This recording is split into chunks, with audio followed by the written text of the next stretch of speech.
So we're going to start looking at hydraulic excavators this week, and I've got the Caterpillar 307C excavator in here. So in Caterpillar's numbering system, it's a 300 series machine. That 7 represents it. This is a 7 metric ton size class machine, so it's before implements are added like our rototilt bucket. This machine would have been in the neighborhood of 7,000 kilograms operating weight. So other machines may call this a 70 or other manufacturers, but there's generally, if you find a reference with excavators, you often find a reference to the size, class, and weight in the model number. Unlike other families of machines, the machines we've looked at this semester so far, like the 310SG and the D3K, no reference in there to operating weight, but with excavators, they kind of sell them by the ton. And one time you just used to put enough zeros on the end of the tonnage and you kind of get the price, but I don't think that probably works anymore. I'm dating myself there. So engine in this thing, it's got a 4-cylinder, naturally aspirated diesel. It's a Mitsubishi 4M40. It produces somewhere around 50 horsepower. It's not a power monster by any means, but sufficient because this engine, other than running, the belt operated accessories on the front, like the fan, the air conditioning compressor, and the alternator, all this engine does, and all it generally does in any excavator, is run hydraulic pumps. So directly driven off the back of the flywheel end of the engine, we've got a coupler coming through and driving hydraulic pumps. In this case, 4 hydraulic pumps, 2 main ones, 2 axial piston pumps. So when we look at the pump compartment, we can divide this up into 4 pumps, but 2 main ones and then 2 other pumps we'll look at. Where the pumps are most commonly located on modern excavators is right rear, sometimes left rear, but usually in a rear compartment because the engine's transversely mounted across the back. And what you find right next to the pumps is the hydraulic tank. So in this area of the chassis, we got the hydraulic tank. So this wall is the wall of our hydraulic tank. You can see the sight glass here. And then if we look at the bottom down there, we can see a big suction line. So coming from the tank, we've got this big pipe coming up, feeding, in this case, all 4 pumps. So all the pumps share that common suction line. And if you look at the level in the sight glass, even though it's low here a little bit, if I kind of make a line over here horizontally, you can see that this whole pump is below the fluid level in the tank normally. So again, we've got a flooded inlet on the supply under there to the pump in that line. And the pump doesn't have to draw the oil up from the tank because the whole pump is basically under the level of the oil. So again, it's flooded. So as I mentioned, there's 2 piston pumps for the main pumps, and these are the 2 lines leaving those piston pumps. So we got 2 lines that come up here and depart. These are high pressure hoses on the exit of the pump. They head across through there behind this firewall between the engine and the pump compartment, and they go to the main directional control valve. The main directional control valve right in the center of the machine. So laid out for efficiency, the DCV and the pumps are nice and close together. We don't have miles of hose there. So again, these 2 pumps are axial piston pumps. They have a swash plate. That's not the only type of pump you'd find on an excavator. They're generally piston pumps, but some use a different design called a bent axis piston pump, but this is very common to have axial piston pumps. Despite this being an axial piston pump, this particular excavator is not load sensing. These 2 lines are feeding an open center control valve. So this machine does not have load sense. There's no load sense signal coming from the control valve to the pumps. There are excavators that use load sensing hydraulics, but Caterpillar was not an early adopter of that in their small and medium size excavators. Other manufacturers in this size class of machine did have load sensing. But this pump is still going to have a swash plate for the pumps that's going to change the displacement, and it's going to do that to manage the horsepower load in much the same way as our 2-stage pump manage the flow for horsepower management in a log splitter. So this is going to be we'll have a look at how that pump control works with that swash plate.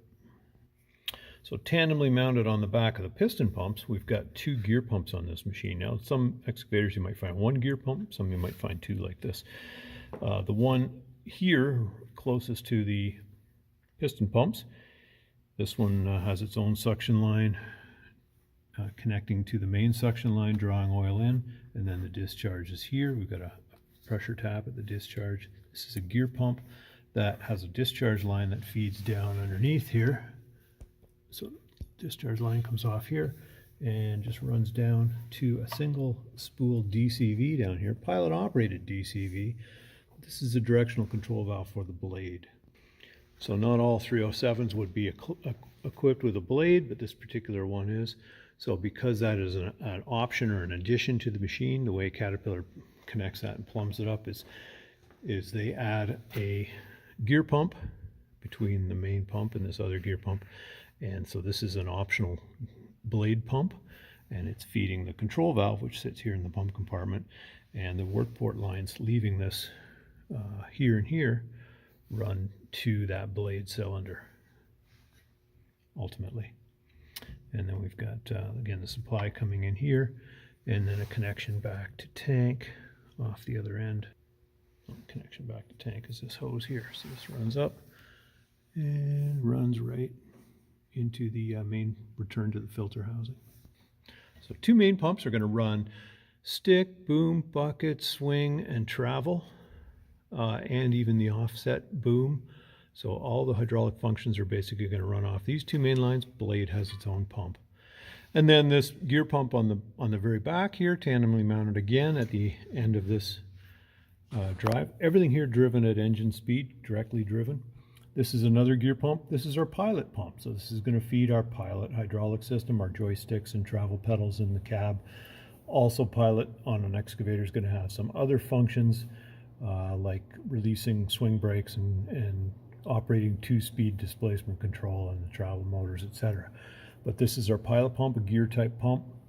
The line here, if I was PDIing this machine, I would have reoriented this fitting so this hose wasn't kinked like this, but it's lasted a decade plus like that. So or they could make this hose a little longer, but it's leaving this pump. Again, we've got a suction line on this side of the gear pump connecting down to the main suction pipe coming from the tank feeding the main pumps. Runs in, feeds this gear pump, and then this is discharge line, pilot line, runs up to a pilot system filter. And because pilot is only medium pressure, we've been talking about 500 psi. In fact, on this machine, pilot pressure is 595 is the specification. So they filter pilot oil under pressure. Normally we filter oil on the return to tank, but here this filter spin-on element's okay with dealing with 600 psi. So we're actually going to filter after this pump under pressure. That's the only circuit on this machine where we're going to filter under pressure. But there's our pilot relief. This is what's controlling our 595 psi pilot pressure, supplying the control valves in the cab. So pilot joysticks, we got two-axis joysticks. Again, if it's in cat pattern, boom, bucket, stick, swing, and then we've got 2 travel joysticks for forward, left track forward, left track reverse, right track forward, right track reverse. And then there's another pilot control here for our offset boom that we'll look at in a second. So this machine's got a pilot operated hydraulic system, a bundle of hoses coming up into this console, a bundle of hoses for the other console, hoses underneath the cab floor for these functions. And then another pilot control here for the blade. This one's actually got a detent for float built right into the pilot system. So even blade is pilot operated. So again, the connections feeding these valves will be underneath the floor plate. We can take the floor plate off underneath here to get to those connections if necessary. Also under the floor, they don't make the operator take the floor plate off. Get a little access cover here. There's our pattern changer. So when the lines leave for stick function and boom function, those hoses don't go directly to our main control valve to control it. They stop first at the pattern changer valve, then they run back to the main control valve. So the pattern changer, we've got a bolt in there. It's locked right now by the bolt into the CAT or SAE position for CAT or SAE controls. But we can take that bolt out, swivel that valve. It's a rotary valve. Put the bolt back in the other side. Then we would be in John Deere or ISO controls or BHL controls, where instead of this being boom, it would become stick. And instead of this being stick, it would become boom. So those are the only functions that get switched with this particular pattern changer. So over there on the cab window, they're calling Caterpillar pattern SAE at the right there. They're calling the John Deere pattern at the left. Instead of calling it John Deere or ISO, they're calling it BHL on this particular machine. So they're showing the two pattern changer positions at the top there. And then they're showing the operator what the controls are going to do. And then normally there's a little card that fits in this black holder here, and you flip that to let the operator know which pattern you've put the pattern changer in. You know, that's always thought that was a goofy system, because if someone changes the pattern and doesn't, I mean, it's not going to be a reliable system. But hopefully the operator, a new operator of the machine, is going to know how to pull these controls very slowly and see what's happening out the window before they aggressively start digging with the machine. So we looked at the blade on the front. This machine has that option. It also is equipped with an offset boom option. So the front of this machine is different from some other 307s in that it has an extra cylinder, an extra valve section, and the boom can be offset. So you can swing the whole upper structure of the excavator around to position the bucket and swing the machine. But you can now swing the machine over, and then you can offset the front assembly, the front boom assembly, to the left, and then you can dig parallel to a foundation or a wall. So that's a popular option on small and medium-sized excavators. So the control valve on this machine, again, has stick, boom, bucket, swing functions in it. So it's got lots of spool valves. On the end here with these yellow steel lines coming out, that is the offset boom function. So those steel lines are running to this cylinder for our boom offset. We also have travel functions in here. So there's lots of spool valves. Also in this area, we've got a swing motor. So swing or slewing. So there's a gear reduction set there, a hydraulic motor as our actuator driving into a gear reduction set that drives a pinion. And then down in the lower structure of the machine, there is a ring gear that pinion walks around. And so this swing drive is mounted to the upper structure of the machine. The ring gear that is meshed with is in the lower part of the machine. And this whole upper structure, the whole engine and cab and everything up here is mounted on a roller bearing, and that's how an excavator swings left and right. So that motor is going to turn and wind this whole upper structure around. On the lower part, we call the car body of the machine. So the car body has a lower frame that has that bearing sitting in it, and it has a large ring gear that this pinion can walk around to swing the machine. This machine also has some additional attachments that are not Caterpillar. There's an auxiliary spool in here that Caterpillar provides for attachments, and this machine's got an optional aftermarket rototilt bucket, sort of specific to landscaping applications, and it's got a solenoid operated valve that controls it, and that's why these handles have all the buttons on it. There's an electronic control back in the cab, which I can't see from here, but that, oh yeah, you can actually, it's back in there, and that's operating the solenoids that are controlling that spool. Still pilot operated. All the functions in the control valve are pilot operated. This gauge is not normally here, but that's teed into the top of our main relief valve. So we've got a main relief valve. Again, this is not a load sensing system, so we're back to a system that's got a main relief, and that's going to control maximum pressure. In the car body, we've got lines coming down to a hydraulic motor That's turning a final drive, a gear reduction again to a sprocket for the track propulsion or the travel drive.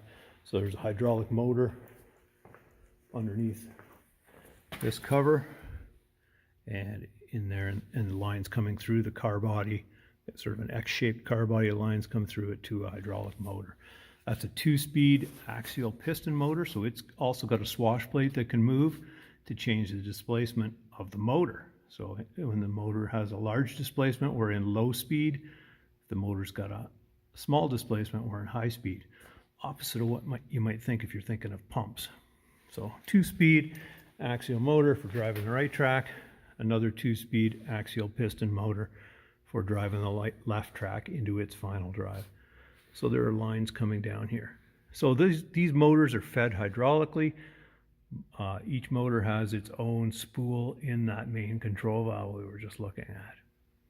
So the lines have to come down here, and because the upper structure can swing 360 degrees while we're traveling, again, like we saw in the grader, there must be a swivel coupling or a rotary coupling in there that can allow us to get pressurized oil to and from these motors, as well as case drain going back to the tank.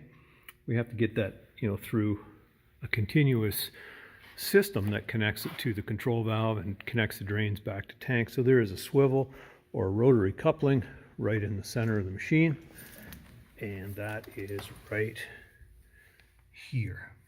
So right there, it's got some mud on it, but that is our swivel. You can just see the top of it here, and this is actually the case drain line coming up from the travel motors, teeing in with the case drain from the swing motor, heading back to tank. So we got swing drive, not to be confused with swing, because this swivel doesn't have anything to do with swing, although it's there because the machine swings, because the upper structure is going to rotate. But this swivel has everything to do with travel. And it actually, and this machine also has to feed the blade functions, because blade and travel are down with the car body. The hydraulic tank, engine, control valves, everything else is with the upper structure. It's going to be rotating around 360 degrees. So the functions that are in the lower section, the blade and the 2 travel functions, are getting their oil through the swivel. So looking at implement functions, because this is a smaller excavator, we've got a single boom cylinder. It's mounted underneath the boom, and that's going to raise our boom. We've got a curved boom on this machine, and that's the cylinder that's going to extend to lift the boom, retract to lower the boom. The hoses to it run here and here. This one's running to the rod end to retract the cylinder. This line runs on this side to a steel line, runs down to the head end to extend the cylinder. So that's our boom function. And then there are a whole bunch of hoses heading up the boom, some running to the stick cylinder. So stick cylinder, again, stick cylinder is going to extend to bring the stick in. So when that cylinder extends, it's going to bring the stick in. And when the cylinder retracts, it's going to be stick out. And then the stick itself sitting here almost vertical. It's got hoses running over it too, because we've got to run to the bucket cylinder. So the bucket cylinder hangs on the front of the stick, and it's going to extend to close the bucket. It's going to retract to open the bucket. And then of course we've got hydraulic lines running down for this auxiliary rototilt attachment that's on here. Again, that's a landscaping specific attachment. Another important component in the hydraulic system is the hydraulic oil cooler. So here we've got a air to oil type, radiator type cooler. This one's actually got steel header panels, a very well constructed cooler. So we've got the engine rad, then we've got a hydraulic oil cooler, and then down in there we've got our air conditioning condenser. So I've just taken this cover off over top of the fuel tank and the hydraulic tank, and that gets us to our hydraulic tank. And the main return line coming back into the hydraulic tank comes into this block after it's left the oil cooler over there beside the radiator. Comes back cool from the oil cooler, unless the cooler bypass is open, and then oil will be returning straight from the valve back uncooled. But normally once the system's warmed up or the oil's thin, it'll come through that return line, and then we've got a filter inside the tank, so it's going to enter through an internal cartridge type filter and then drain into the tank. This is our cap for the hydraulic tank. It's a pressurized tank, so this is actually a pressure relief and vacuum breaker, which might look familiar because it looks just like a rad cap, and because it is a rad cap, so all they've done on this tank, on this cover, is basically put a radiator type neck on there. And because the pressures we want to regulate our pressurized tank to are similar to that of a cooling system, they just use a rad cap. And of course they paint it yellow and they put that cover over there just so an operator is not going to mistakenly put coolant in when they see a rad cap there. And then there's a line for the overflow if the tank was overfilled and the pressure relief of the cap opened, just like a cooling system. We've got a hose that dumps not into a overflow tank, but in this case that's just dumping it in the ground. And when the vacuum breaker opens overnight, it's going to pull air in through that line. So there's the access to our tank. So the normal path of oil leaving the valve from the main DCV when oil's returning goes through this hose back across behind the cab, through the oil cooler, the radiator type oil cooler. Then it comes back and goes to the filter. But again, we've got a cooler bypass on the back of the valve there.